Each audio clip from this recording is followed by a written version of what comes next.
मत्ती रचित सुसमाचार 28वीं अध्याय पहली आयत से।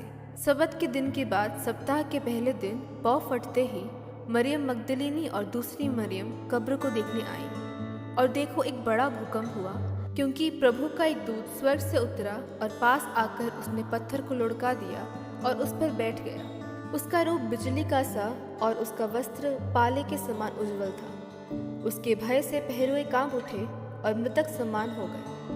स्वर्गदूत ने स्त्रियों से कहा, मत डरो, मैं जानता हूँ कि तुम यीशु को जो क्रूस पर चढ़ाया गया है ढूंढती हो। वह यहाँ नहीं है, परंतु अपने वचन के अनुसार जी उठा है। आओ, ये स्थान देखो जहाँ प्रभु पड़ा था, और शीघ्र जाकर उसके चेलों से कहो कि वह मृतकों में से जी उठा है, और वह तुमसे पहले गलील को जाता है, वहाँ उसका दर्शन पाओगे। देखो, मैंने तुमसे कह दिया। वे भय और बड़े आनंद के साथ कब्र से शीघ्र लौटकर उसके चेलों को समाचार देने के लिए दौड़ गए। तब यीशु उन्हें मिला और कहा, सलाम। उन्होंने पास आकर और उसके पांव पकड़कर उसको दंडवत किया। तब यीशु ने उनसे कहा, मत डरो, मेरे भाइयों से जाकर कहो कि गलील को चले जाएं, वहां मुझे देखेंगे। वे जा ही रही थी कि पहरुओं में से कुछ ने नगर में आकर पूरा हाल प्रधान याजकों से कह सुनाया।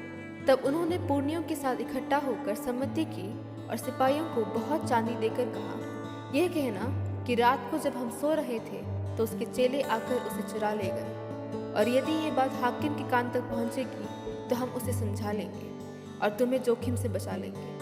अतः उन्होंने रुपए लेकर जैसा सिखाए गए थे वैसा ही किया। ये बात आज तक यहूदिया में प्रचलित है। 11 चेले गलील में उस पहाड़ पर गए जिसे यीशु ने उन्हें बताया था।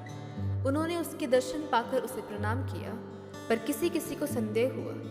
यीशु ने उनके पास आकर कहा, स्वर्ग और पृथ्वी का सारा अधिकार मुझे दिया गया है, इसलिए तुम जाओ, सब जातियों के लोगों को चेला बनाओ और उन्हें पिता और पुत्र और पवित्र आत्मा के नाम से बपतिस्मा दो, और उन्हें सब बातें जो मैंने तुम्हें आज्ञा दी है मानना सिखाओ। और देखो, मैं जगत के अंत तक सदा तुम्हारे संग हूँ।